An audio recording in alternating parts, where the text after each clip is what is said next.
São Miguel Arcanjo, defendei-nos no combate, sede o nosso refúgio contra as maldades e as ciladas do demônio. Ordena-lhe Deus, instantemente o pedimos, e vós, príncipe da milícia celeste, pela virtude divina, precipitai no inferno a Satanás e a todos os espíritos malignos que andam pelo mundo para perder as almas. Chagas abertas, coração ferido.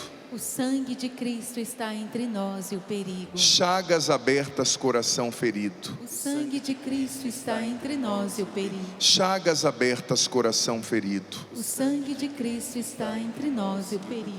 Senhor, nesse momento de cura, nesse momento de ministração da palavra, eu peço, Senhor, a assistência do Teu Espírito. E peço que o Senhor nos coloque na Tua chaga, Senhor, na chaga do Teu coração, onde toda a cura acontece. Que desça sobre nós a bênção do Senhor, Pai, Filho e Espírito Santo. Amém. Bom dia! Deseja um ótimo dia para a pessoa que está do seu lado. Dá um sorriso para essa pessoa. Mostra para ela aí os seus dentes ou a sua dentadura, não sei. Isso. Vamos nos acolher uns aos outros no amor de Cristo aqui na Canção Nova. Quero acolher você que nos acompanha pelo Sistema Canção Nova de Comunicação. Deus abençoe você nesse domingo. Você aí que está acordando agora, com o olho cheio de ramela ainda. Lava esse rosto aí e vem participar com a gente, tá bom? Deus abençoe. Gente, veja bem. Isso, é só para dizer bom dia, tá? Ó. Vamos acalmando agora o nosso coração. Isso mesmo. Meus irmãos, para quem não me conhece, eu sou o Padre Adriano Zandoná, sou membro da comunidade Canção Nova e estou muito feliz de poder partilhar com vocês aqui sobre um tema que eu gosto tanto, que é a cura interior. Veja bem, quando eu recebi esse convite, aumenta mais um pouco a minha voz no front aqui e põe um pouquinho de piano para mim também. Quando eu recebi esse convite para estar aqui, eu já tinha uma agenda fechada com 2 missões da Canção Nova que eu gosto muito. Que era, eu tinha dado o meu sábado para a missão da Canção Nova de Aracaju, para um evento lá em Sergipe, que se chama Aracaju Terra de Milagres, que é o aniversário da missão, 29 anos, lindo, trabalho lá feito em Aracaju. É uma casa muito simbólica para nós da Canção Nova, nossa primeira retransmissora, etc. Geradora, né? Retransmissora ou geradora? Retransmissora, né? Geradora, obrigado, Eto. Primeira geradora. E eu tinha dado o domingo para São Paulo, para o Abraça São Paulo, né? Que é hoje. E o bispo que me ordenou dizia que a primeira paróquia ou a primeira missão de um padre é o primeiro amor dele para sempre, né? E São Paulo é a minha primeira missão, onde eu aprendi a ser padre. Então, quando o departamento de eventos me chamou para pregar aqui, eu falei: Jesus, me ajuda. Pedi ao Padre Pio para me dar a graça da bilocação, mas não rolou, né? Então eu cheguei de Aracaju essa madrugada, dormi pouquinho, vim aqui pregar e saindo daqui vou lá para São Paulo, no Ibirapuera, no Abraça São Paulo, pregar também, né? Que já eram os 2 eventos que eu já tinha marcado. Mas quando o departamento de eventos me chamou para estar aqui, eu acolhi esse convite com muita alegria também, sabe? Eu sabia que seria exigente, porque esse é um tema que eu gosto muito de trabalhar. E você sabe que a cura interior, gente, ela é mais necessária do que você imagina. Existem 2 experiências referentes à cura interior que mexeram muito comigo e que abriram os meus olhos lá no início do meu ministério, para que eu de fato buscasse aprofundar-me na cura interior e buscasse levar essa experiência às outras pessoas. Está aqui a Luzia Santiago, nossa cofundadora. Ela não vai lembrar que é muita coisa, né? Que muita água, né, Lu? Nesses anos rolou debaixo dessa ponte. Mas eu lembro que eu tinha 2 meses de padre, 2 meses. Era um padre nas fraldas, né? Quero saudar a Luzia e o Eto aqui, a quem eu muito estimo. E a Luzia chegou para mim. A Luzia, ela tinha um jeito de falar com a gente. Quando ela falava: bem, posso falar contigo, bem? Eu já falava: ai, ai, ai, e agora, né? Sempre muito carinhosa, materna. Aí a Luzia, junto com o conselho de eventos na época, ela não vai lembrar, ela pediu para que eu pregasse o encontro junto com o Padre Rufus, aquele grande exorcista. Quem lembra do Padre Rufus? Levanta a mão. Grande exorcista, né, gente? Um ministério potentíssimo. E aí eu falei, tudo bem, Lu. Eu era padre novo, com medo, né? Imagina, o cara recém-ordenado. Eu não sabia muito como funcionava. Eu achei que eu ia ver o diabo aqui pulando, plantando bananeira, virando estrela no ar. Eu falei, ai Jesus. Fiz uns 5 dias de jejum antes de vir para cá. Padre novo é medroso, né? E eu vim aqui para o encontro de libertação com o Padre Rufus. Preguei, estive nas missas com ele, atendi alguns casos com ele. E por incrível que pareça, presta atenção, isso que o padre vai dizer. Eu cheguei imaginando que eu ia ver demônios saindo. Eu vi demônios saindo, sim. Eu vi orações de libertação profundíssimas. Mas uma coisa que o Padre Rufus pregou, ensinou e que eu vi que mexeu muito comigo, porque eu era jovem e o jovem ele é encantado com a libertação, né? Poder de expulsar demônios. Mas o Padre Rufus ensinava, muitas vezes a libertação, se não na grande maioria das vezes, não vai acontecer sem um processo de cura interior. Cura interior, perdão, confissão, deixar Deus voltar às experiências feridas e curá-las dentro de nós. Porque senão, dizia o Padre Rufus, e eu vi isso aqui, tá? Atendendo os casos com ele, senão a cura é fictícia. Lembra daquela passagem na qual Jesus diz que se o demônio sai de uma casa, de uma pessoa, ele vai vagar, só que depois de um tempo ele não tem aonde ir, ele volta para ver como é que estava a antiga casa. E se ele vê essa casa aberta, limpa, ele volta com 7 demônios junto com ele, e o estado da pessoa fica muito pior do que antes. Porque o que acontece? Não adianta você expulsar o mal se você não tapar as brechas por onde o mal pode voltar. Se você não tapar as brechas por onde o demônio pode voltar a atacar você e fazer morada na sua história. Então a cura interior, ela é essencial.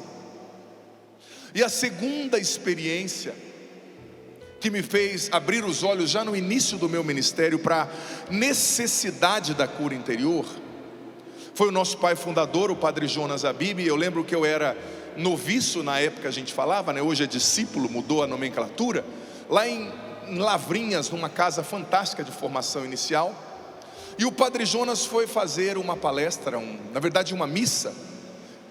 E na homilia o Padre Jonas começou a ensinar o carisma Canção Nova, né? Que é o dom Canção Nova, a realidade espiritual que sustenta a nossa vida em comunidade, que nos move, né? O carisma, o dom, tem poder de ressurreição pela cura interior, dizia o Padre Jonas. Eu confesso que eu era gurizão, eu não entendi muito bem isso, mas eu fui vendo na minha vida, por exemplo, a minha vida na Canção Nova, né? Existem orações de cura interior, orações que você recebe, como essa que nós fizemos aqui diante do Santíssimo. E às vezes Deus nos dá uma palavra de ciência tão certeira, revela o nome da pessoa e age, é uma cura extraordinária, né? Mas existe também a pedagogia de Deus, que nos cura no ordinário, no dia a dia. E o que eu fui percebendo a partir do que o Padre Jonas ensinou sobre o carisma Canção Nova? Que existem orações de cura e existem experiências de cura. Por exemplo, você tem uma ferida com seu pai, vamos supor, um membro da Canção Nova, ou você, que seu pai era muito autoritário e não te ouvia, e era imprevisível, e você estava sempre com medo. Aí você entra, por exemplo, no noviciado da Canção Nova. Deus permite que você tenha um coordenador numa escala lá que é igualzinho seu pai. Você quer matar a figura. Eu só não matei na época porque Nossa Senhora me segura. Matei assim, né? Não deu uma voadora na nuca de alguns porque Nossa Senhora me segurava. E às vezes eu falava assim, mas Senhor, por que uma pessoa assim está convivendo comigo? Meu pai não é assim não, tá, gente? Estou soltando um exemplo hipotético, viu, pai? Beijo. Nunca foi assim, eu estou dando um exemplo, né? Aí você tem aquele coordenador aqui dentro da Canção Nova que lembra o seu pai. Mas não é porque Deus quer te punir, é que Deus permite aquela experiência para mexer na sua ferida. Porque antes de curar, Deus tem que mexer. Por quê? O princípio é básico. Se você cai, eu era um adolescente, uma criança muito atentada, né? Muito bagunceira. E às vezes eu caía de bicicleta. Uma vez eu caí e abriu aqui perto do meu cotovelo, e teve que dar acho que 5 pontos, imagina, né? Sempre fui muito grande, com muita energia. Então antes de fechar os pontos lá no hospital, o que a pessoa lá, o enfermeiro teve que fazer? Ele teve que limpar a minha ferida. E naquela época usava uma coisa que eu acho que veio diretamente do inferno, que é o tal do metiolate. Quem aqui é dessa época? Levanta a mão. É só gurizada, né? Para ser dessa época tem que ter mais de 40, 35. Estou vendo que aqui só tem bebê, né? E a minha mãe do meu lado ali, né? E o bendito, eu ia falar fila da mãe, mas não vou falar não. O bendito do enfermeiro, com a mão maior que a minha. Olha que o padre calça 46 e tem uma mão grande. Mas era um enfermeiro que tinha lá na minha cidade, no Paraná, um baita de um negão. O apelido dele era Chulapa. Ele colocou assim para limpar, e nossa, eu vi estrela. No auge da minha macheza eu chorei. Mas tudo bem, eu tinha 9 para 10 anos. Mas ele teve que limpar, porque se você fecha o ponto sem limpar a ferida, o que vai acontecer? Infeccionar. Porque quando você cai, vamos supor, eu, meninão, caí e abri, o chão é sujo, né, gente? Então, talvez uma pedrinha do asfalto ficou dentro do buraco aqui aberto, né, pela ferida. Talvez a sujeira do solo, bactérias. Então ele usa o metiolate, eu não lembro, era uma outra coisa também, eu não sou da área, né, técnica médica, mas uma outra coisa que ele usava, eu só lembro que ardia igual o cão chupando manga. Nossa, mas teve que limpar. Aí depois de limpar, ele fez os pontos, né? E naquela época os pontos não são iguais esses de hoje, né? Que às vezes são até absorvidos pela pele, não é verdade? Era aquele pontão mesmo assim, que parecia uma linha indiana.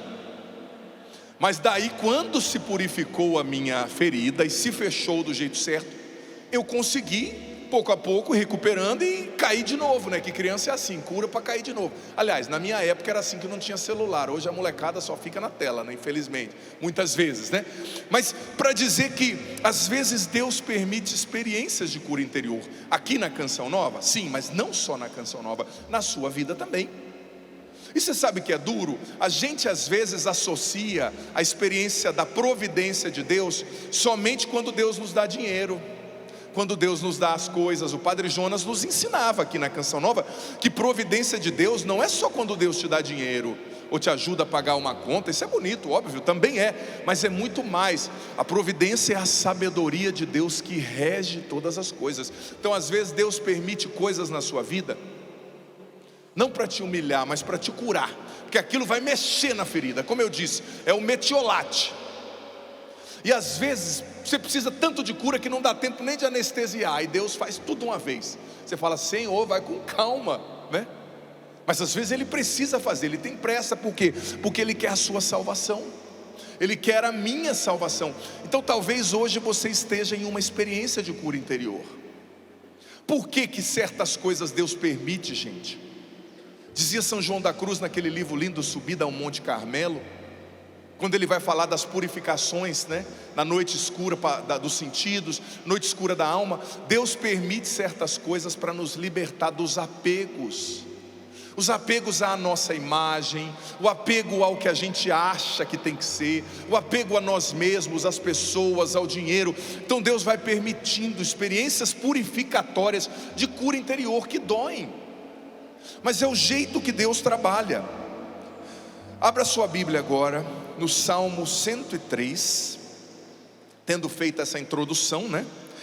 E ainda falando sobre cura interior e a importância que eu dou a ela no meu ministério, eu já escrevi 9 livros, estou escrevendo meu 10º agora, vou terminar mês que vem. E desses 9 livros, 6 são de cura interior. 6. Para dizer o quanto que eu prezo esse assunto e o quanto que vai ser difícil resumir o conteúdo que o padre foi estudando nesses anos em 1 hora aqui, mas eu vou dar o meu melhor, tá bom? Salmo 103. Você pode pegar a partir do versículo 2. Gente, eu amo esse salmo, meu Deus, que profundidade. Quantas vezes eu já não rezei com esse salmo chorando pelas vezes que Deus teve que mexer nas minhas feridas e curá-las, etc. Minha alma bendize o Senhor, e não esqueças nenhum dos seus benefícios. É Ele quem perdoa todas as tuas culpas e cura todas as tuas feridas. É Ele quem salva a tua vida do fosso, em algumas traduções da sepultura, do sepulcro, e coroa a tua vida com bondade e misericórdia. É Ele que pela vida fora te cumula de bens. Versículo 8 agora, pula para o 8.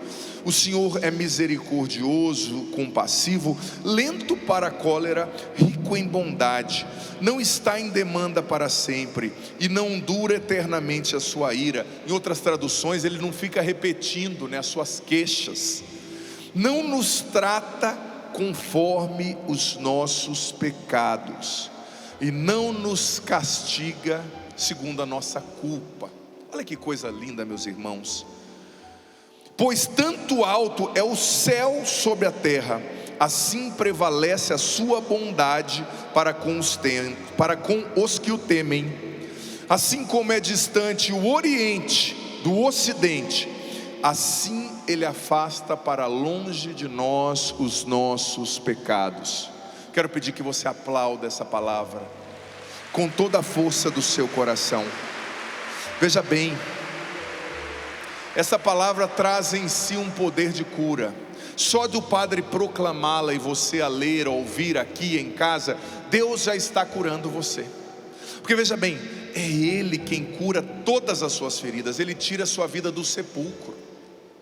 Foi isso que eu vi Deus fazer comigo, na minha vida espiritual, na minha vida religiosa, dentro do Carisma Canção Nova, na minha vida de oração. Deus foi tirando a minha vida do sepulcro, porque veja bem, existem muitas coisas que já morreram dentro de nós e estão sepultadas. Muitas pessoas estão aqui em casa vivas, respirando, comendo igual um boi, mas por dentro, muita coisa dentro delas já morreu. Talvez dentro de você já morreu a esperança, talvez dentro de você já morreu a paz, a alegria, a fé, a coragem de lutar, o ânimo.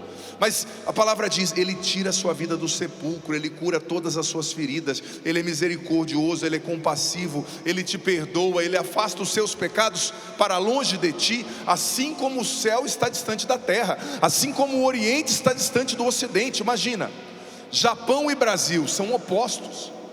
Esse ano eu fui ao Japão, gente, 25 horas de voo, é muito longe. Então o Salmo está dizendo, assim como está distante o Oriente do Ocidente, assim Deus afasta para longe de você as suas iniquidades, os seus pecados, quando você se volta para Ele.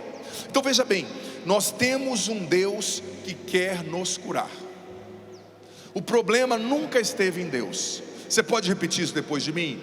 Deus quer me curar. Foi horrível isso. Deus quer me curar, para que eu haja como Ele, para que eu reproduza o seu amor em todos os meus relacionamentos. Então veja bem, esse é o primeiro postulado que eu quero colocar. Deus quer nos curar. Mas o que é cura interior? Muita gente não entende o que é cura interior. Na cura interior, meu irmão, nada mais é do que você, em primeiro lugar, trocar as lentes. Quem aqui usa óculos? Levanta a mão. Quem aqui deveria usar? Eu estou vendo vocês como árvores que andam, como diz aquela passagem lá, do cego que Jesus curou. Eu tenho óculos, devia usar, mas não estou usando muito, só na hora de dirigir, claro. Mas imagina se você que usa óculos tivesse com uma lente rachada, como você veria todas as coisas? Se você tivesse com um óculos com uma lente azul ou verde, como você me veria agora? Você acharia que eu seria o Hulk, sem músculo. Claro que eu não tenho os músculos do Hulk, só a barriga que está crescendo. Mas se você tivesse com um óculos com a lente verde, você me veria verde, você veria a realidade verde. Então veja bem, as feridas da nossa história, existem 8 principais feridas. Eu não vou conseguir falar todo sobre elas, porque eu precisava de um encontro inteiro para fazer uma palestra sobre cada uma. As principais feridas: o abandono, a rejeição, a inferioridade, a culpa, a humilhação, né? O sentimento de não pertencimento, e entre outras mais 3 que eu não vou lembrar agora, que são as principais feridas que atingem o tecido afetivo e emocional de uma pessoa. Elas afetam a maneira como você enxerga a realidade. Elas afetam a maneira como você enxerga as pessoas. Por exemplo, às vezes a ferida não vai mudar a realidade, mas ela muda como você interpreta, como você vê. Por exemplo, quem sofreu abandono pode ver uma distância como rejeição. Se você sofreu um abandono na sua infância, teu pai foi embora, mas o problema não era você, o problema é entre ele e a sua mãe. Ele traiu a sua mãe e foi embora com uma mulher mais nova. Mas a criança, ela não sabe discernir. Ela interpreta tudo como se a culpa fosse dela muitas vezes.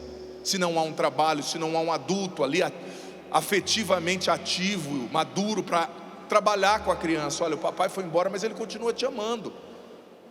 Então, se ela não cura a ferida do abandono que nasceu lá na infância, na vida adulta, quando alguém se distancia, ela interpreta como rejeição. E aí ela começa a querer controlar o relacionamento, controlar a pessoa. Liga 14 vezes para ver onde a pessoa está. Só que você não controla uma pessoa, você não controla um relacionamento.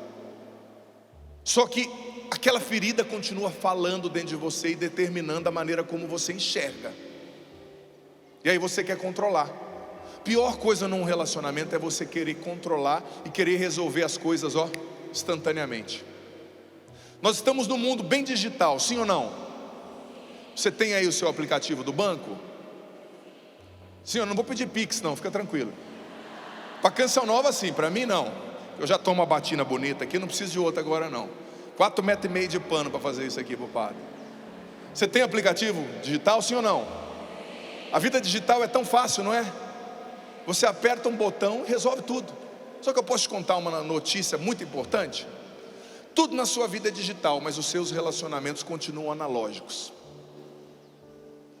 Você pode apertar um botão que o marido não muda não, filha. O marido não é Mercado Livre para você devolver para a sogra e receber o dinheiro de volta. Ou esposa, né, você que está aqui. O relacionamento é analógico. É conversa, é paciência, é aos poucos, é ensinar a pessoa, dar tempo para a pessoa absorver o que você informou, o que você falou. É ter paciência com o limite. Existe uma diferença entre fraqueza, pecado e limite. Tem coisas no seu marido que são pecado, ele precisa confessar e melhorar. Tem coisas que são limite. Vem no pacote do temperamento, da história, ele não vai conseguir mudar. Então o relacionamento é analógico, é aos poucos. Mas se você tem uma ferida aberta, você não consegue viver. Você quer que se resolva para ontem. Você quer apertar um botão e resolver de maneira digital o seu relacionamento com seu filho, com a sua nora, com seu esposo. Não é assim que funciona. Segunda coisa, por exemplo, quem sofreu traição pode interpretar, pode enxergar a proximidade como uma ameaça. Ou seja, eu fui traída. Então quando alguém começa a se aproximar, eu me fecho. Não, você só chega até aqui. Por quê? Porque isso não é virtude. A pessoa às vezes chama isso de virtude. Agora eu estou sensato. Não é sensatez, isso é medo, isso é ferida. Quem tem que conduzir a sua vida é o Espírito Santo, não as suas feridas. Não as suas feridas abertas, sangrando. Mas a pessoa que foi traída, se alguém se aproxima, ela começa a se fechar, porque ela vê a proximidade como ameaça. A pessoa que foi humilhada, ela não sabe ouvir correção. Ela interpreta, ela vê a correção como um desprezo. Às vezes o que impede a gente de se deixar corrigir nem sempre é a falta de humildade, o orgulho, mas é a ferida aberta. Você interpreta como se aquela pessoa estivesse te humilhando, como aquela pessoa no passado, na infância, te humilhou. Por exemplo, a pessoa que cresceu sem aprovação, ela transforma a vida como uma necessidade de provar o seu valor. Ela vê as coisas como sempre se ela tivesse que provar o seu valor. E eu vou dizer para você, na minha atividade como padre, como ministro de cura, como confessor, o que eu tenho visto de mulheres esgotadas. Sobretudo mulheres que têm problemas associados à autoestima. Por quê? Porque existe uma vozinha dentro da cabeça delas dizendo: você tem que ser útil para ser amada. Você não pode dizer não para ninguém para ser amada. Você tem que fazer tudo para o seu filho, para o seu marido, para o seu cachorro, para o seu papagaio, para os pernilongos da sua casa, para você ser amada. Então é um jeito distorcido de ver a realidade. Então a cura interior, ela vai curar a lente, ela vai ajustar a lente, para você enxergar a realidade como é, e mais, para você enxergar a realidade a partir de Deus. No livro que eu escrevi de cura interior para as mulheres, chamado A Cura da Alma Feminina, tem um capítulo inteiro, o capítulo 7, que eu dedico a essa realidade. Mulher, como você se vê? Posso dizer para os irmãos também: homem, como você se vê? Porque veja bem, cura interior é você começar a se ver como Deus te vê. Se você ainda não se vê como Deus te vê, você não é curado interiormente, você não é equilibrado, equilibrada. Porque você olha para você às vezes e vê uma pecadora, um pecador, vê uma pessoa ansiosa, vê uma pessoa cansada, vê uma pessoa cheia de excessos. Deus olha para você e vê uma filha. Deus olha para você e vê um filho amado. E é justamente esse ponto que o diabo mais trabalha. Ele quer confundir você na sua percepção da sua filiação divina. Porque se o diabo te convence que você não é um filho amado, não é uma filha amada, não é digno de amor, não é acolhido por Deus, o pecado, a desistência, o suicídio, a depressão, o desânimo vai ser uma consequência direta disso. Você pode repetir isso de mim? Eu sou um filho amado. Depois de mim, perdão. De novo, que eu errei. Eu sou um filho amado. E nada pode mudar essa realidade. Eu sou filho de Deus. Antes de qualquer pessoa me aprovar ou não, Deus me quis, Deus me pensou. Sabe, tem um discurso lindo do Papa Bento XVI, lá em Bavária, no qual ele disse: cada pessoa humana é fruto de um pensamento amoroso de Deus. Deus te quis do jeito que você é. Pode aplaudir, aplauda com força. Você pode dizer: mas Padre Adriano, Deus me quis com esse nariz desse tamanho. Às vezes eu olho e falo: mas Deus me quis com um pé 46, é tão difícil achar sapato, Senhor. Deus me quis nessa família, nessa história. Deus te quis. Ele não errou ao criar você. Eu já atendi várias pessoas com ideação suicida, que estão pensando em tirar a própria vida. Eu tenho um programa todas as terças à noite pela TV Canção Nova, chamado Para Ser Feliz, que é um programa de direção espiritual. Eu acolho as pessoas, respondo as mensagens ao vivo. E muitas vezes lá no programa eu recebi mensagens de pessoas que pensavam em tirar a própria vida. E sabe o que está por trás muitas vezes de uma pessoa com ideação suicida? A crença de que ela é um erro, de que ela não deveria existir. E eu quero quebrar em nome de Jesus todo e qualquer tipo de pensamento afim, em nome do Pai, do Filho e do Espírito Santo. Porque você não é um erro, você é uma bênção. Você nasceu porque Deus te quis. Existe um projeto de amor de Deus e de felicidade sobre a sua vida.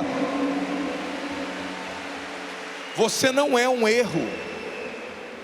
Pessoas podem não ter te amado, talvez o teu pai não te valorizou, mas você não é um erro, você é uma bênção. Gente, é inevitável que nós nos firamos na vida, que nós tenhamos feridas, medos, problemas, que pessoas nos decepcionem. Por isso que no Catecismo da Igreja Católica, no número 1503 e 1504, o Catecismo chama Jesus de médico. Ensina que Jesus veio curar o ser humano inteiro, o corpo, a alma. E acrescenta, o número 1504, que nos sacramentos Cristo continua a nos tocar e nos curar. Cada confissão, em cada comunhão.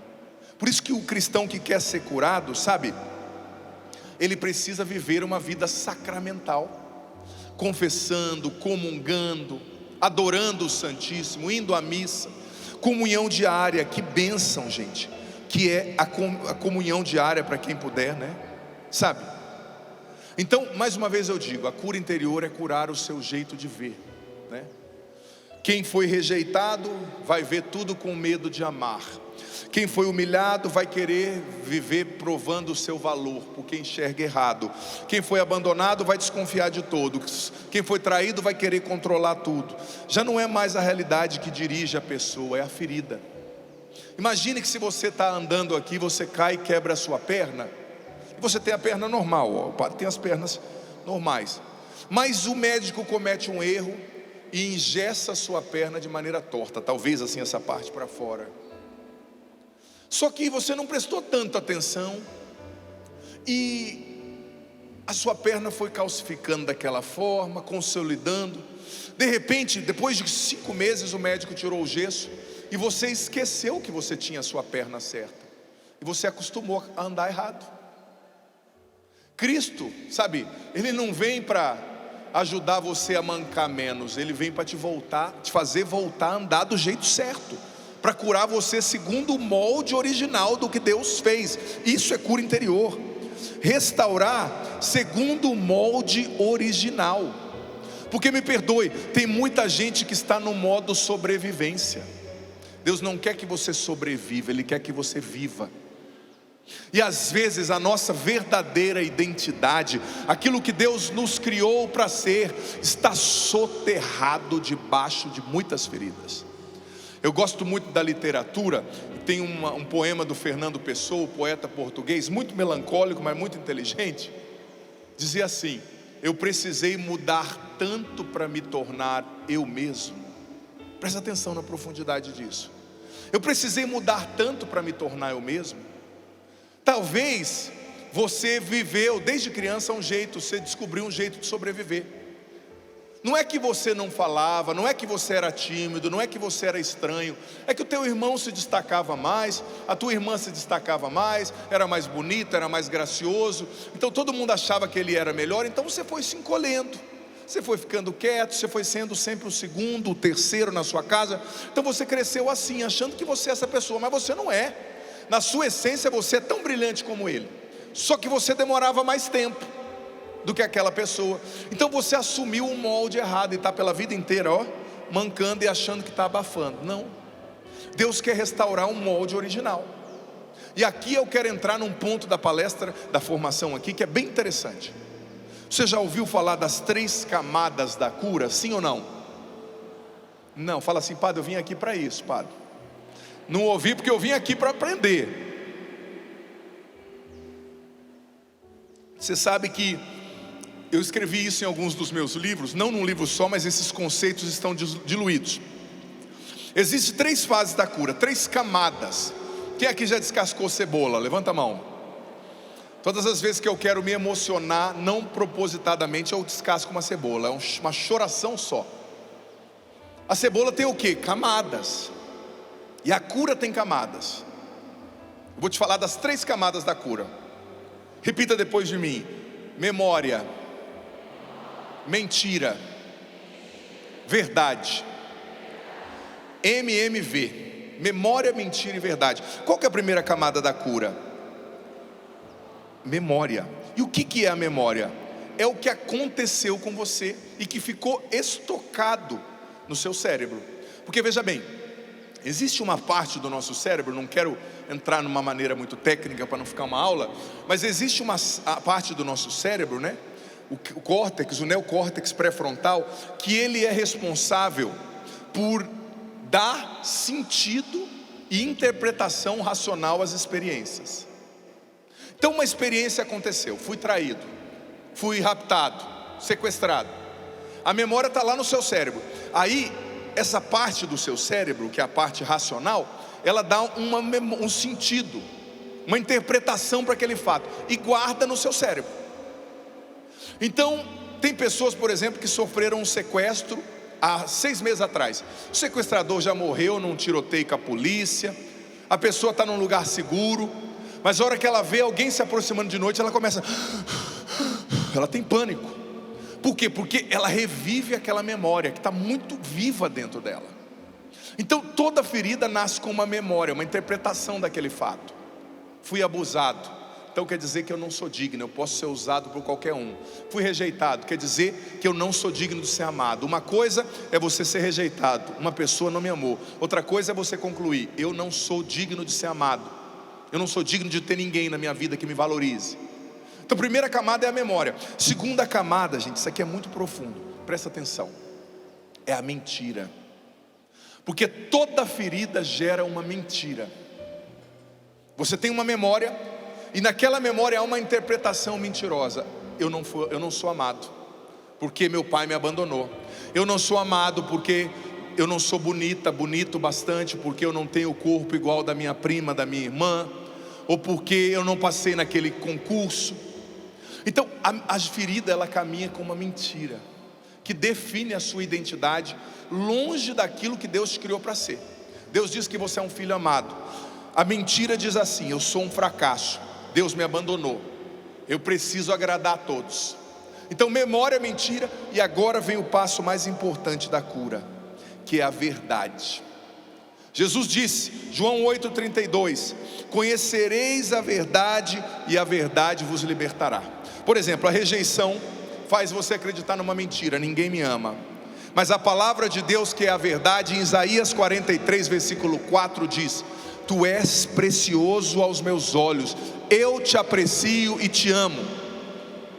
A verdade da palavra destrói a mentira que a ferida continua falando dentro de você.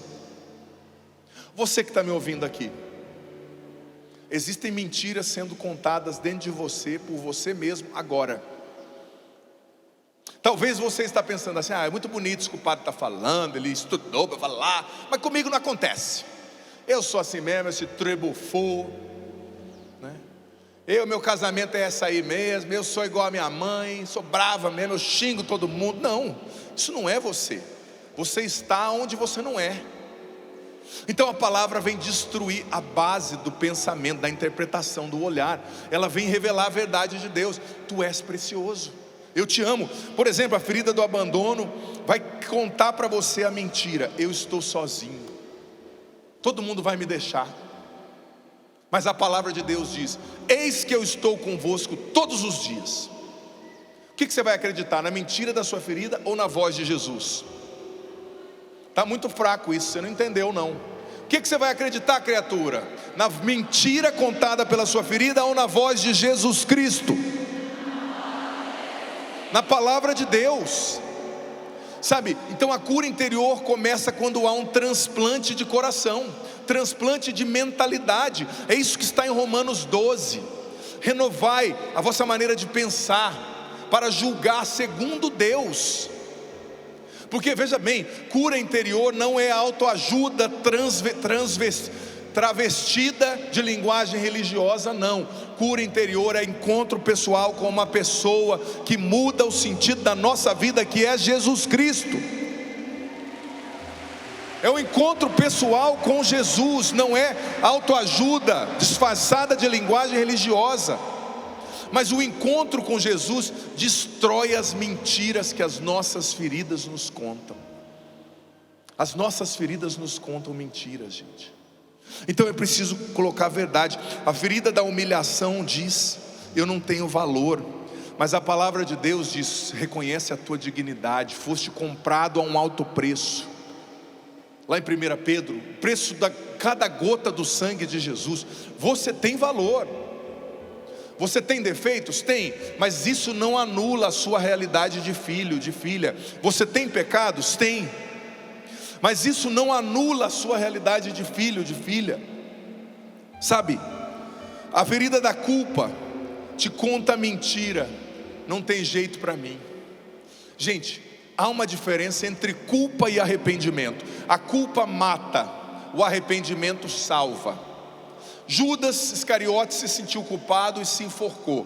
Pedro, que negou Jesus, se arrependeu, voltou e se tornou o primeiro papa e um dos maiores mártires, a grande pedra da igreja. O demônio trabalha com a culpa. O Espírito Santo trabalha com o arrependimento, porque o arrependimento te faz chorar os seus pecados. Sim, eu cometi esse pecado.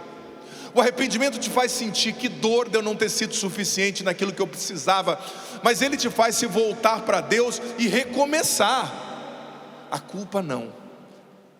O princípio da culpa é o orgulho e o egoísmo.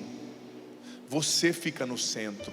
Como eu pude fazer isso? Ei, não é sobre você, não, é sobre Deus. Há mais perdão em Deus do que pecado em você. Há mais misericórdia em Deus do que limitação em você. Há mais bondade em Deus do que ferida em você. Sabe? Então é preciso destruir as mentiras. Destruir as mentiras com a verdade da palavra de Deus. Qual é a sua principal ferida? Você tem que identificar. Santa Catarina de Sena, no livro Diálogo, dizia que ninguém pode crescer na santidade, ou viver a cura, ou agradar a Deus, sem o autoconhecimento, sem se ver à luz de Deus, sem conhecer suas fragilidades. Qual é a sua principal ferida? O seu comportamento revela quais são as suas principais feridas, porque tem sempre uma dinâmica afim. O seu comportamento de hoje, por exemplo, existe o acontecimento, existe a dor, existe a interpretação, existe a mentira e existe o mecanismo de defesa e depois o comportamento. Presta atenção, o acontecimento, eu fui traído. A dor, é muito duro ser traído. A interpretação, ninguém vai me amar porque eu não fui traído, porque eu não sou bom o bastante, eu não sou bonita o bastante. A mentira, eu acredito nisso, que eu não sou filho de Deus o bastante, que eu sou inferior. O mecanismo de defesa, então agora eu estou desconfiando de todo mundo, eu humilho as pessoas porque no fundo eu me sinto inferior. E o comportamento, eu falo mal, eu brigo. Então olhe para o seu comportamento. Tem muita gente arrogante que no fundo é uma menininha chorando. Tem uma menininha chorando dentro de você, precisando que Deus pegue no colo. Você que é juíza, você que é médica, você que é mãe, você que é advogada, você que tem muitas coisas na sua vida para resolver, eu sei. Você tem que cuidar do cachorro, você tem que estar bonito, você tem que fazer a unha, você tem que ir na academia, você tem que fazer chapinha no cabelo, você tem que cuidar do marido, você tem que trabalhar, você tem que estudar, você tem que ler, você tem que ser legal, você tem que tomar chá, você tem que conhecer sobre vinho, tudo isso. Mas antes de toda essa parafernália aí, você só é uma coisa, filha, uma filha amada. E hoje o papai está pegando você no colo, amada. Hoje o pai está pegando você no colo, meu irmão. Deixa esse peso de todas essas cobranças caírem aos pés do Senhor. Ele só quer te amar nesse dia. Ele só quer te amar e transplantar a sua mente, fazer esse transplante, sabe? Tirar esse cérebro cheio dessas mentiras e colocar a verdade da palavra dele, do amor dele, sabe? Do amor dele. E você sabe que isso é muito interessante? Prestar atenção na memória, na mentira e na verdade que Deus quer transplantar dentro de nós para curar na maneira como a gente vê e interpreta a gente mesmo e o que aconteceu. Agora, eu quero caminhar para a conclusão dizendo que Jesus tem um método muito específico para curar a gente. Quando você olha para os evangelhos, você sabia que é interessante quando Jesus vai curar, muitas vezes o evangelho diz que Jesus olhou aquela pessoa. Lá em João 5:6, a gente vê que antes de curar o paralítico, está escrito assim: Jesus vendo-o deitado. Antes de Jesus chamar Mateus na coletoria de impostos, o evangelho diz: Jesus viu um homem sentado na coletoria de impostos. E no grego existiam 3 verbos do grego com o qual a Bíblia foi escrita para descrever o olhar, né? Como nós temos em português olhar, ver, enxergar, né? Só que na grande maioria das vezes, Jesus, o evangelho, né, usa o verbo que poderia ser traduzido para o português como contemplar. Contemplar. Jesus, antes de curar aquele paralítico, ele contemplou. Jesus, antes de chamar Mateus, ele contemplou. O que isso quer dizer? Que antes da cura existe um olhar. Antes de você querer ser curado, você precisa descobrir: Deus me viu. Quando eu fui traído, Ele me viu. Natanael, quando estavas debaixo da figueira eu te vi. Quando você estava lá debaixo da figueira, da rejeição, da traição, do abandono, daquelas palavras injustas que talvez alguém te disse, um ex-marido, um pai, uma pessoa que abusou de você. Deus te vê. Você pode repetir isso depois de mim? Deus me vê. Está muito ruim. Deus me vê. Ele não é indiferente ao que eu vivo. Olha, você está vendo o seu ombro assim, ó? Geralmente a gente concentra a atenção aqui, ó. Solta assim, ó. Solta. Não libera a atenção quando você pensa, Deus está me vendo. Talvez você tenha que ver tanta gente, né? Você tenha que ver o seu filho, cuidar dele, ver a sua mãe, ver o seu pai, ver o seu trabalho, ver a sua vida, ver o seu concurso. Mas Deus te vê. Ele está olhando para você. E Ele não só te vê, Ele te contempla. Sabe? Você já foi contemplada alguma vez? Quando a senhorita era adolescente, chegou aquele rapaz galanteador lá na sua escola, olhou para você e falou assim: ei, lá em casa, hein? Você é meu número. E te chamou para dançar, né? Você se sentiu toda arrepiada. Ó, essa contemplaçãozinha que você recebeu de qualquer pessoa na vida não é 1% do olhar contemplativo, amoroso de Deus por você, nesse momento e em todos os momentos da sua vida. Deus te viu, Ele te vê, Ele te enxerga. E depois de ver, veja bem, é o método de Jesus. Depois que Ele via, Ele pergunta: você quer ser curado?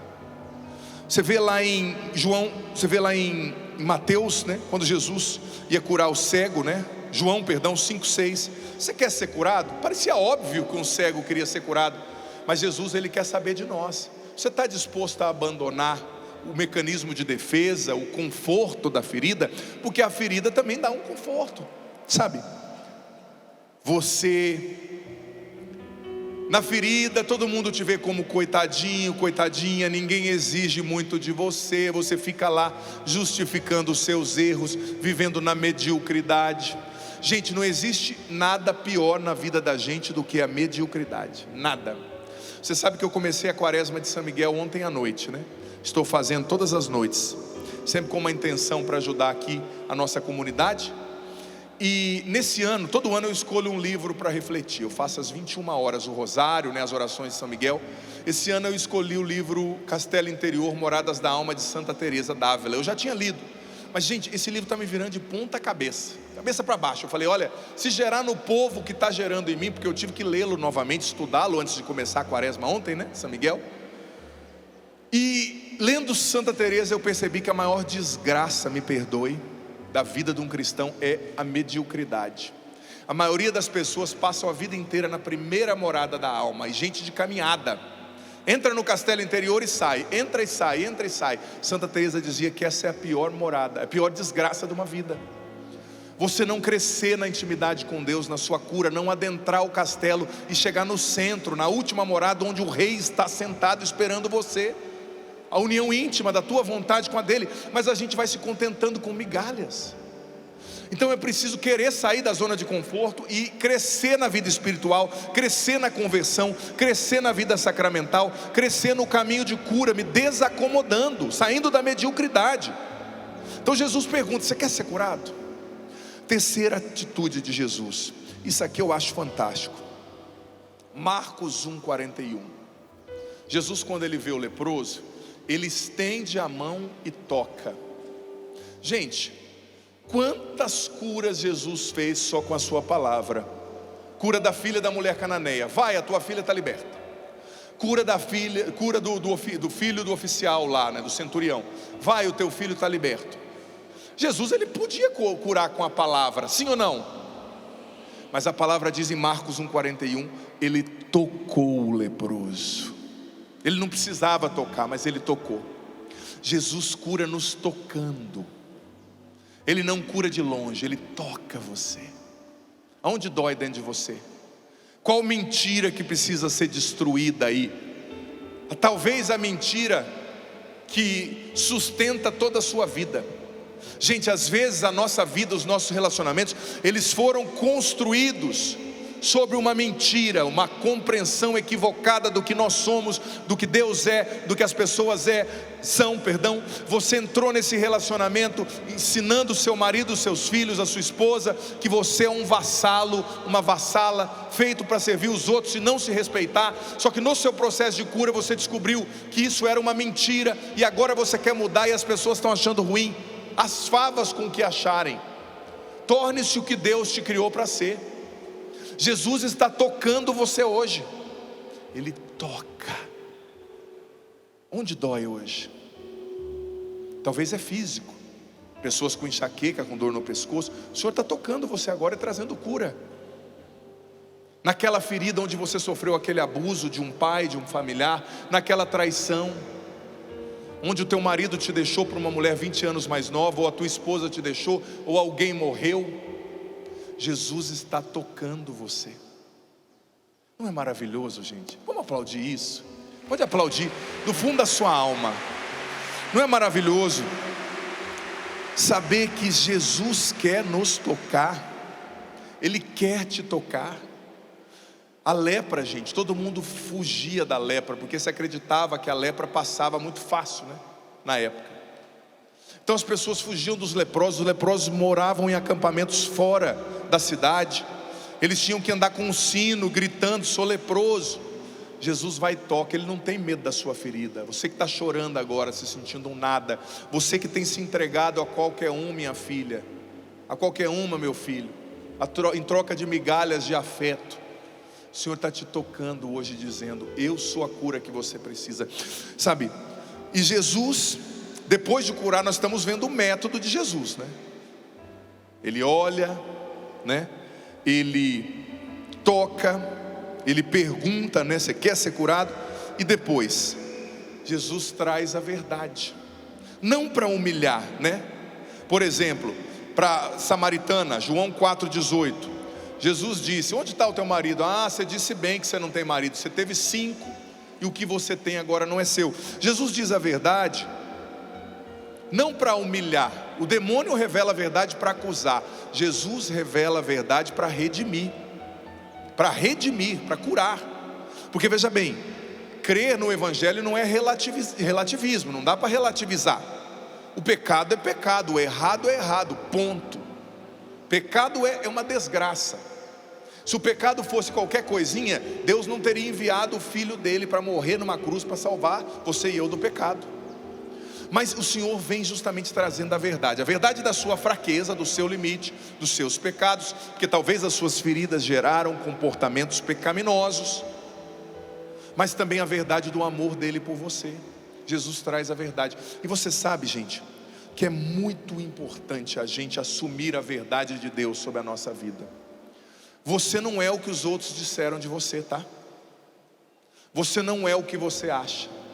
Você não é o que as suas feridas dizem. Você é o que Deus pensa de você. Ponto. É o que Santa Teresinha dizia: sou o que Deus pensa de mim e nada mais. A minha verdade, a minha identidade vem de Deus. Não vem das minhas feridas, não vem dos meus pecados, não vem das pessoas. Sabe? E olha, eu vou dizer para você, olhando na minha própria vida, para minha própria vida, né? Enquanto você não chega ao lugar da cura, enquanto você não descobre a verdade de Deus acerca de você mesmo, você vive a vida inteira como escravo. Você sabe, eu já contei para minha mãe isso, né? E posso partilhar com você, falando desse mecanismo da ferida que gera uma mentira, que gera um comportamento autodestrutivo, e que a verdade de Cristo te liberta e te coloca no caminho da cura, né? Já comentei isso com a minha mãe. Eu descobri isso muito tempo depois, num retiro muito profundo de cura interior que eu fui fazer, no qual você tem que escrever a história da sua vida e rezar diante do Santíssimo, e é atendido sempre por pessoas ali, né? Depois, quando a minha mãe ficou grávida de mim, a minha irmã mais velha tinha um câncer muito difícil, um câncer. E meu pai trabalhava, meu pai é caminhoneiro, muito querido meu pai, eu viajava muito com ele na minha adolescência, né? Somos lá do Paraná, e íamos para outros lugares do Brasil, mas enfim, minha mãe com duas crianças pequenas, que eu tenho duas irmãs mais velhas, a mais velha com câncer, né? Câncer muito forte, acho que era câncer no rim, e uma suspeita de leucemia também, se eu não me engano. E aí eles mudaram do Paraná para São Paulo, capital, numa época. Minha mãe não tinha nenhum parente lá, novinha, meu pai viajando, cortando o Brasil, e ela sozinha com uma filha com câncer, com outra, criada no sítio, lá na minha região, uma região que tem muita colônia de italiano, então é bem fechado, bem interior, né? Aquela coisa bem cultural. Ela se viu sozinha e descobriu a gravidez. E minha mãe é uma mãe maravilhosa, mas a situação dela foi muito difícil.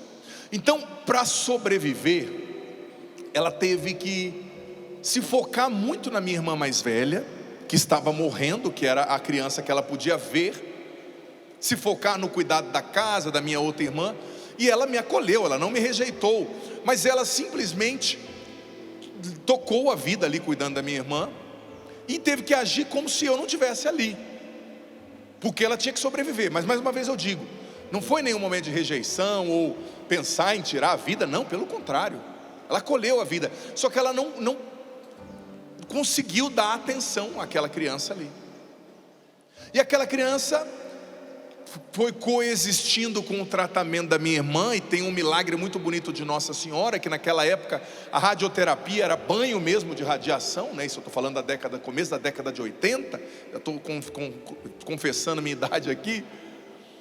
E o médico disse: olha, você não pode muito visitar a sua filha grávida, porque esse banho de radiação pode deformar o seu bebê. Porque imagina, gente, são coisas inconjugáveis. Só que a minha mãe não tinha o que fazer, meu pai trabalhava e precisava trabalhar, ele era caminhoneiro, e ela não tinha ninguém. E naquela época não era tão simples, pega um avião e vai. Eles iam de trem para São Paulo, era difícil, quando muito de ônibus, cidade enorme.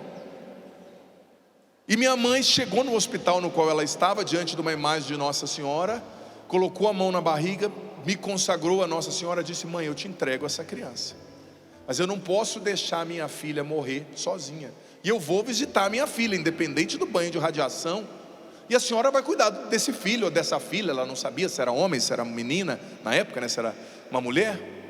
Me consagrou a Nossa Senhora e foi tocando a vida, cuidando da minha irmã, e consagrou a minha irmã a Nossa Senhora também. E o dia que minha mãe se internou para dar a luz, né, para que eu pudesse nascer, a minha irmã milagrosamente, gente, digo milagrosamente mesmo, pelas mãos de Maria, ela fez uma cirurgia, tirou um dos rins onde estava o tumor, mas ela voltou para casa junto comigo, pelas mãos de Nossa Senhora. Milagre da intercessão de Maria, sabe? E eu nasci assim, desnutrido, como você pode ver, pequeno, sem muito apetite. Gente, eu sou aquela pessoa, eu tenho falado por aí, não é mentira, eu sou aquela pessoa que é capaz de almoçar depois de ter almoçado. Se for na sua casa depois do almoço, você fala: padre, quer mais um pouquinho? Não fala isso não. As pessoas perguntam para mim: você está com fome? Sabe qual é a minha resposta?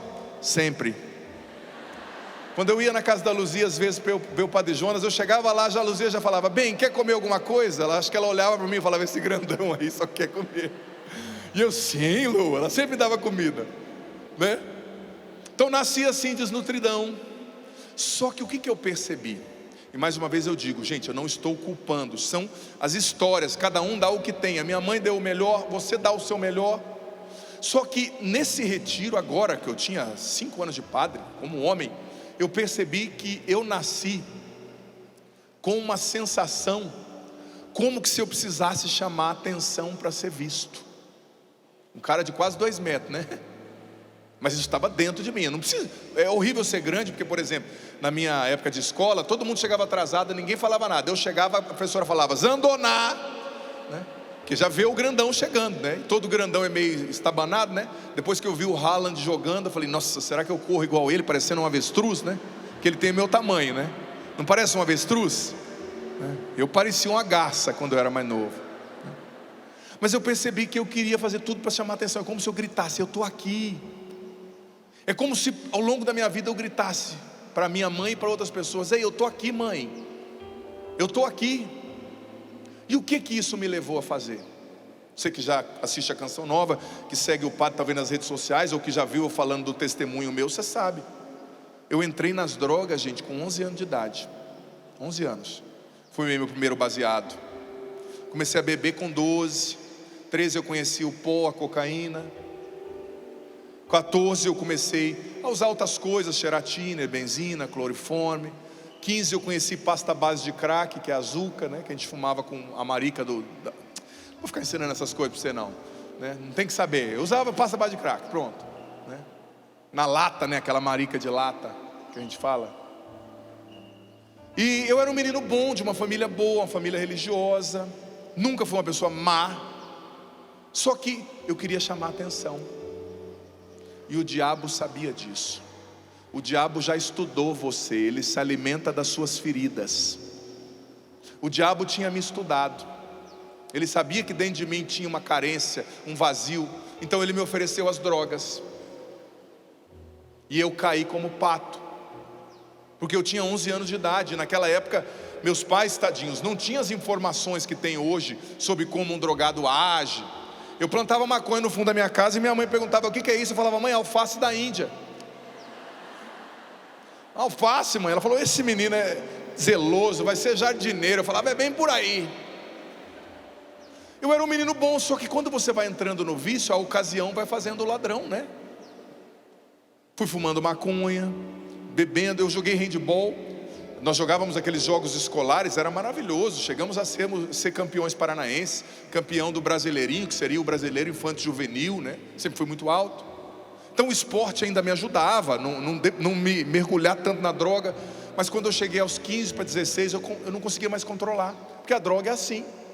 Por isso que esses bestas que falam que maconha não faz mal, eu fico com a raiva. Vai falar para outro, que eles acham que padre é todo tonto, né? Infeliz, eu não queria ter a história que eu tenho, mas eu tenho a história para poder argumentar. É um caminho cerebral. Chega uma hora que o seu cérebro vai diminuir o receptor de dopamina, de noradrenalina, e o teu cérebro vai pedir mais. Aí que vem as outras drogas, as outras coisas. Ou se você não for para outra droga, você vai ser uma pessoa inativa. Faz mal, não é o que Deus quer, ponto, acabou. Para com essas frescuras do caramba, né? Sabe, droga é droga, acabou, não presta. Seja lícita ou ilícita, seja bebida ou seja droga. Aí eu comecei a perder o controle. Com 15 anos eu entrei em coma pela primeira vez por causa de droga. Aí minha mãe entendeu onde que o filhinho dela estava envolvido. Fui expulso do time com 16 por causa de drogas. Fui expulso de 2 escolas por causa de drogas. Meu quarto era cheio de pôster de rock satânico, daquelas caveiras. Uma criança adorável, um adolescente. Com 16 anos eu já tinha sido quase pai por 2 vezes, uns namoros todos errados. É isso que o pecado faz. Mas dentro de mim tinha uma criança chorando. Eu preciso ser visto. Eu não era um drogado. Por isso que a gente tem que ter cuidado do jeito que a gente define as pessoas, tá? Dentro daquela pessoa que você define como um caso perdido, tem um filho de Deus que pode se tornar um futuro padre Adriano Zandoná. Sabe?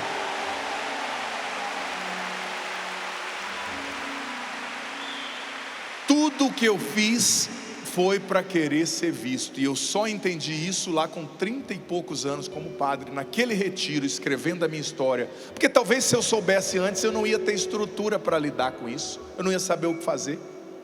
Só que daí me chamaram para fazer um retiro da igreja. Eu estava triste, tinha perdido um amigo que tinha morrido lá na minha cidade, de overdose, outro de acidente. E eu vou ser sincero, com 17 anos eu já achava que eu podia morrer. O diabo é sórdido, ele me convenceu que eu podia morrer. Não tinha nada de bom para mim. Eu tinha certeza, não, eu já vivi, já fumei, já saí com um monte de mulher, eu quero morrer. Aí me chamaram para ir no encontro da igreja. Minha mãe rezou muito, eu chegava em casa nas madrugadas, ela estava de joelhos, rezando o rosário, não foi nenhuma nem 2 vezes. E diz ela, hoje me conta que ela dizia para Nossa Senhora: mãe, esse foi o filho que eu te consagrei no meu ventre. Não deixe ele morrer assim. Eu sei que a senhora tem um caminho para ele. Mas me chamaram para ir no encontro, eu vou ser sincero, eu fui por causa de uma mulher, não fui por causa de Jesus, não. Bonita mulher, hein? Nossa! Meu amigo me chamou, vamos lá no encontro. Eu falei, mexer com encontro de igreja, não. Ele só mandou o recado, sabe a fulana lá da igreja? Ela vai estar lá, e perguntou se você ia. Eu falei, opa! Né? Tô dentro. fui por causa dela. Nunca tinha ido em encontro da renovação carismática. Cheguei lá, o povo rezando em línguas. Eu falei, nossa, esses cheiraram. Isso aí é feio de droga. Nunca tinha visto oração em línguas, né? Eu falei, isso aí foi na lata, a droga foi alta. Candalabari, andalaba. Eu falei, Jesus, nunca tinha visto na minha vida. Mas lá sentei do lado da menina e ela me olhava. Não sei o que ela via em mim, que eu era uma tranqueira, mas a menina gostava mesmo, sabe? Eu acho, né? Pelo menos é o que mostrava. E eu falei, nossa, que dia perfeito. Estou aqui nesse encontro para enrolar essa menina, sair com ela. E tudo que o pessoal falava, nada me tocava, gente, nada. De repente, sábado à tarde, veio um maluco dar o testemunho lá. Um maluco igual eu. Hoje eu já sou um maluco melhor, né? Melhorado. Mas no começo eu ia pregar, falava até palavrão. Aí o padre da paróquia, acho que tinha paciência, falou, não, é melhor esse doido aqui na igreja do que na rua usando droga. Então vem, padre. Ele trazia para dar os testemunhos. Porque imagina, é um processo, né? Eu sempre fui muito educado, sou educado, mas eu era meio maluco, né? Usava droga, vivia em show de rock satânico. Aí lá nesse encontro o cara foi dar o testemunho. O cara era tão doido quanto eu fui. Era um ex-traficante. E aquilo mexeu comigo. Por isso, gente, que olha, eu não tenho vergonha de dar o meu testemunho em lugar nenhum. Se não quer que eu dê meu testemunho, não chame eu para pregar. Não vou. Eu não vou me envergonhar de quem eu fui. Não vou. E só quem sabe, quem esteve no fundo do poço, sabe a importância de ouvir a história de alguém que teve lá e saiu. Só quem teve, sabe? E eu ouvi o testemunho daquele rapaz. Ele saiu, eu falei, pô, se ele saiu, Deus pode tirar eu também. Ali começou a esperança a nascer no meu coração. E ali eu já comecei a nem olhar muito mais para a menina, sabia? Eu já comecei a entender, não, talvez não foi por causa dela que eu vim. Aí teve um momento lindo de oração, de batismo no Espírito Santo. E ali eu tive o meu encontro pessoal com Jesus Cristo.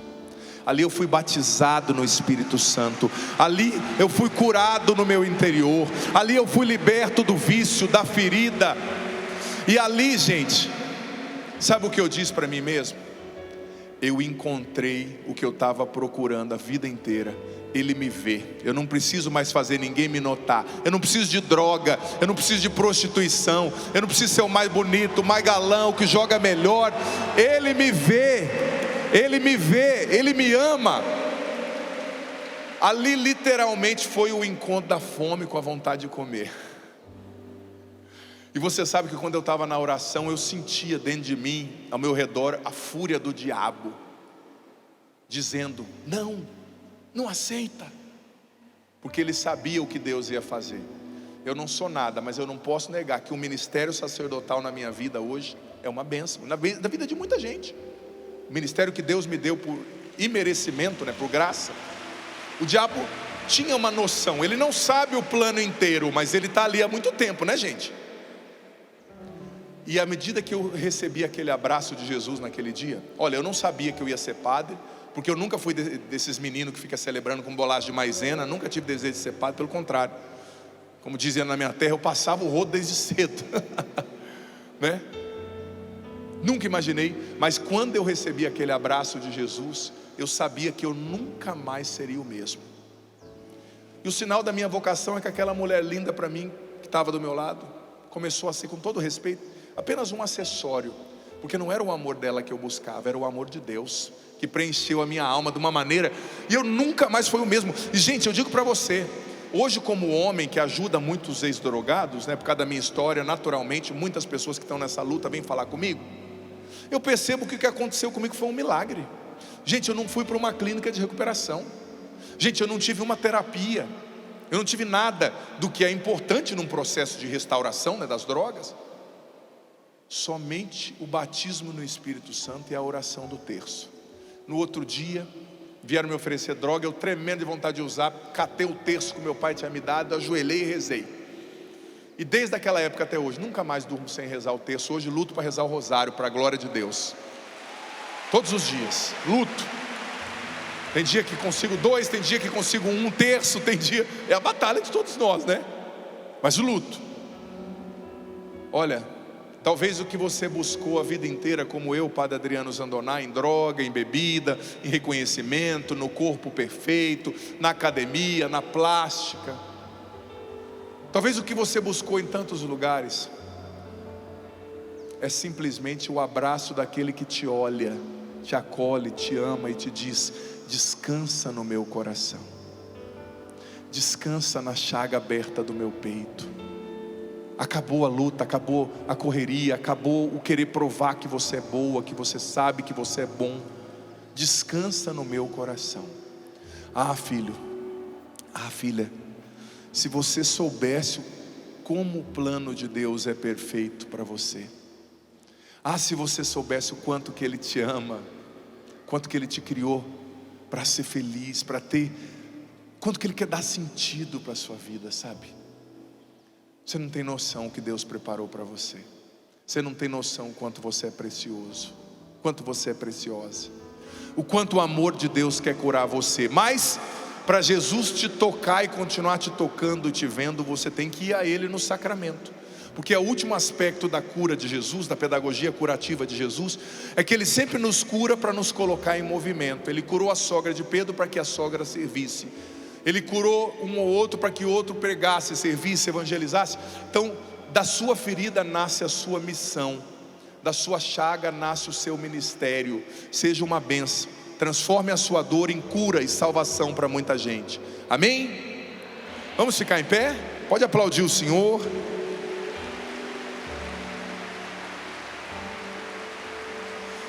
Eu já estou um pouco sem tempo, mas eu quero fazer uma última oração aqui, né? Dar uma bênção em você. E daqui a pouco já vou para São Paulo para o outro evento, como eu já disse, né?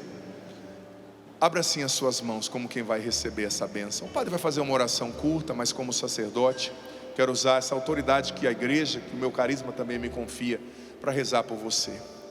Pai, no nome de Jesus, eu peço uma unção profunda de cura interior sobre cada filho, filha, que está aqui, que está em casa. Vem batizar cada um, cada uma no Teu Espírito Santo agora, Senhor. Dê a graça do encontro pessoal com Jesus Cristo para quem está aqui, Senhor, para quem está em casa. Vem, Espírito Santo, desconstruir as mentiras, as falsas narrativas que as nossas feridas criaram, as falsas narrativas que as imprecisões perceptivas, ou nossa lente distorcida criaram. Vem, Espírito Santo, desconstrói a base das mentiras geradas pelas nossas feridas e pecados.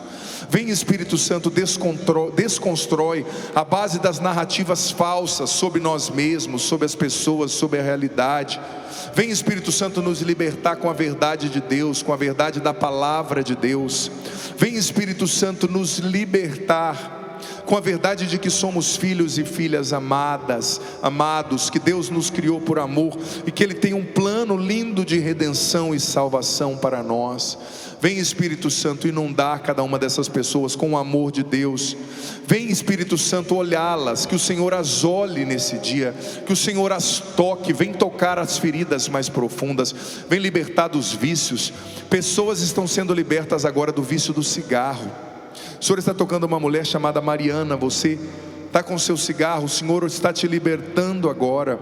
O Senhor liberta pessoas de sentimentos de morte nesse momento, autodesamor, autodestruição, comportamentos autodestrutivos. Até você que comia muito, era uma maneira de se punir inconsciente, o Senhor está libertando. Vem, Espírito Santo, derrama uma unção de libertação e cura profunda sobre o teu povo. Vem, Espírito Santo, ressuscitar, tirar da cova, curar, mudar o olhar, mudar a percepção, que cada uma se enxergue a partir de Deus, segundo o que Deus a criou para ser, segundo o que Deus a criou para viver. E que desça sobre ti, sobre o teu coração, tua mente, tua alma, teu processo de cura interior, e permaneça para sempre a bênção do Deus Todo-Poderoso, Ele que é Pai, Filho, Espírito Santo. Amém. Deus te vê,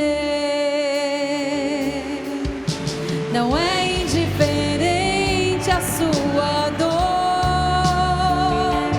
Deus te entende, canta isso, quer te envolver de amor.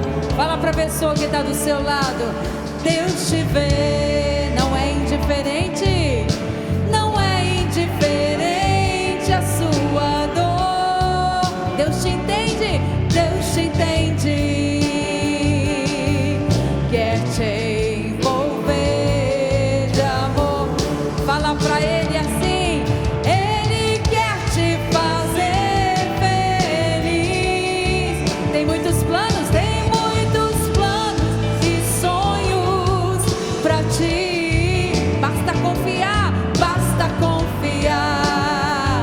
saber.